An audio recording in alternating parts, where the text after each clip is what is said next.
Hi Sagittarius, welcome po sa ating channel at ito ay inyong daily gabay tarot reading for July 26, 2024. Please be reminded, kung naka-resonate kayo, comment down. Kung hindi kayo naka-resonate, ibigay niyo po sa iba kasi channel reading po ito.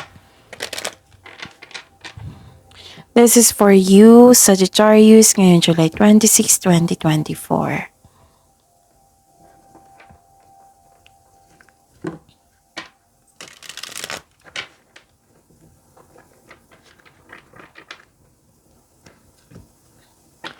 Maraming salamat po sa patuloy na suporta at maraming salamat po sa mga hindi nag-skip ng ads.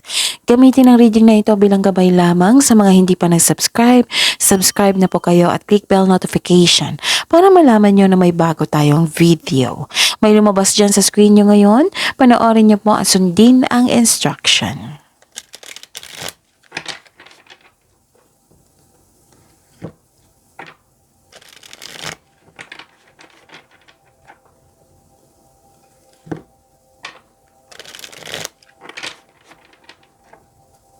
Para po ito sa iyo, Sagittarius, ngayong July 26, 2024.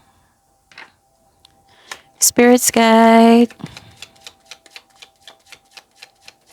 Mga ganap po para kay Sagittarius ngayong July 26, 2024. I need 3 cards po.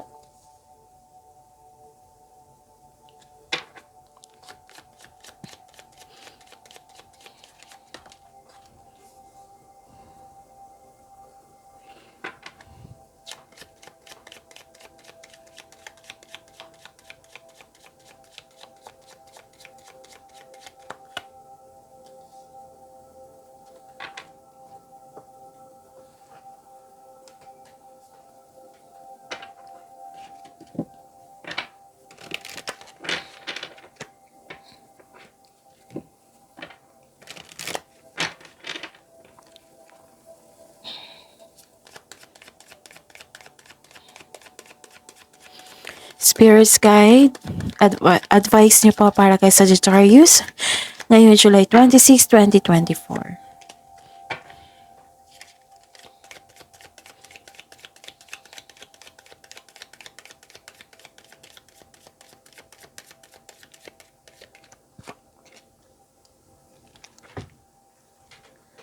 Inom muna ako ng tubig.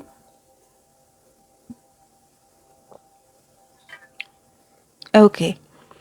May nakita ko ditong you're moving forward. Pwede din may natanggap kayo ng unexpected message or news or information. You are moving forward, Sagittarius.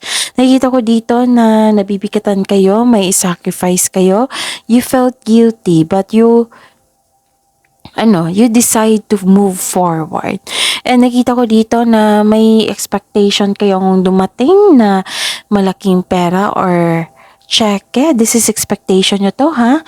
And dalawang card na po nagsabi dito na may matanggap kayong news or information. And malalaman mo rin yung intensyon ng isang tao sa iyo.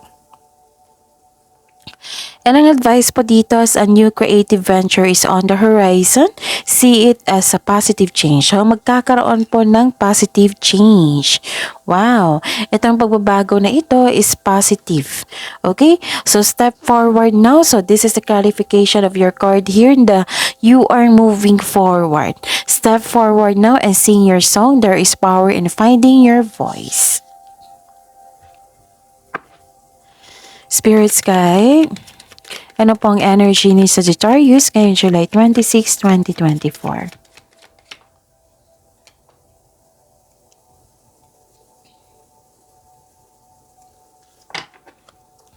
The clarification of this card po.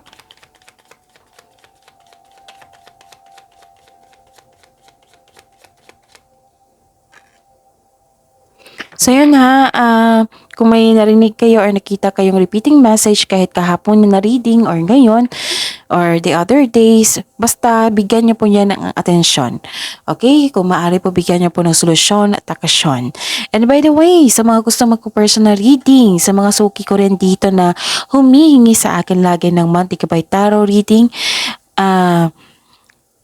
please know na open na po yung August 2024 monthly gabay tarot reading niyo po. So, PM me for schedule, okay?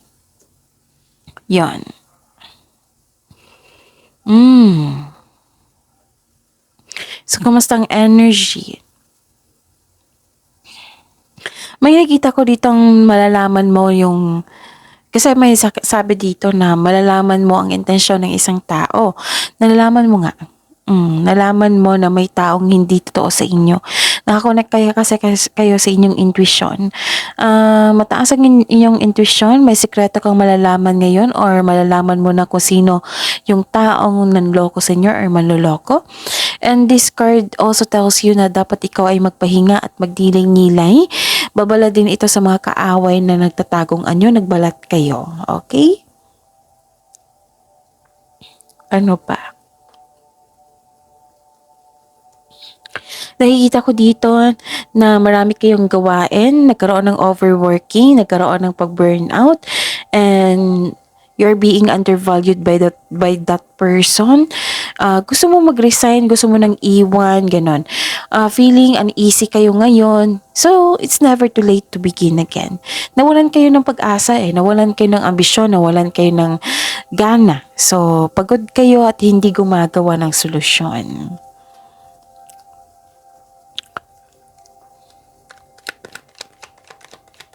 It might be pagod kayo or nawalan kayo ng gana kasi nalaman mo na yung tao pala ay hindi totoo sa inyo.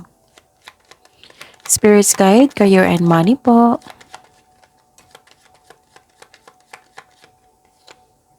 Ayusin ko lang yung ring light po. The clarification of this card po.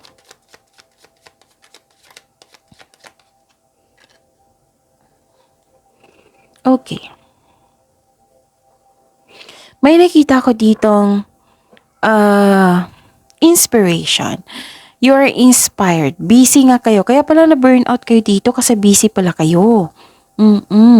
May parating na exciting opportunity na very inspired ka kasi this is a chances upang palawakin mo yung trabaho mo, ang iyong negosyo or magsimula ka ng bagong pagsisikap. Naging masipag ka at very creative ka sa iyong trabaho. Nakikita ko dito yung pagbubunga soon. Okay. Dalawang card na nagsabi dito na may magandang pagbubunga.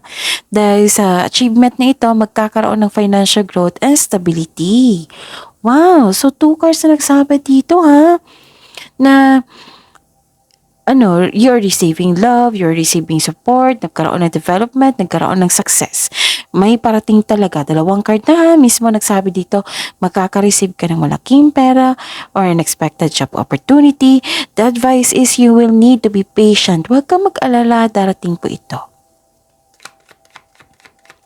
Spirits guide, love, life, self-love, partnership, and romance. Sagittarius, ngayon July 26, 2024. And the clarification of this card po.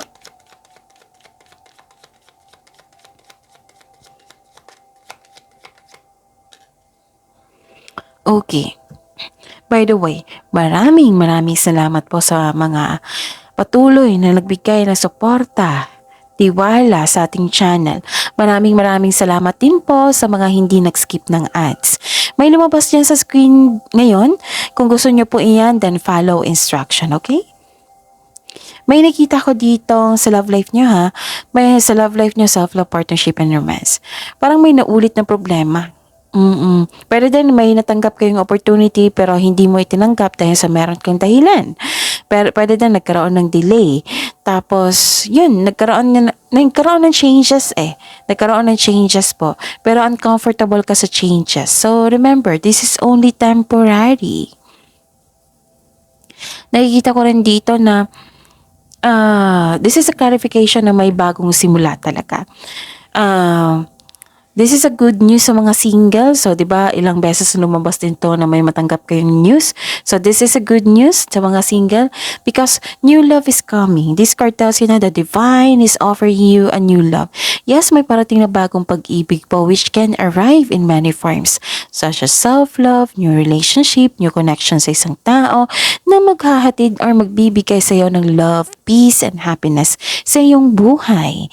So, this card, ask you to be open sa pag-receive ng gift na ito dahil ito ay nakatadhana sa inyo. So, dapat open arms mo tanggapin ito. Sa mga may relasyon, nagkaroon ng, sa mabuhay mag-asawa, nagkaroon ng renewal of love. Very supportive kayo at mahal na mahal mo ang isa't isa. Nagkaroon ng positive emotions flow. Yun nga, dalawang card na po nagsabi dito na may parating na baby or may buntis. So that's it. See you tomorrow, Sagittarius. Please like, subscribe, and click the button for notification para updated po kayo sa daily tarot reading natin. Maraming salamat.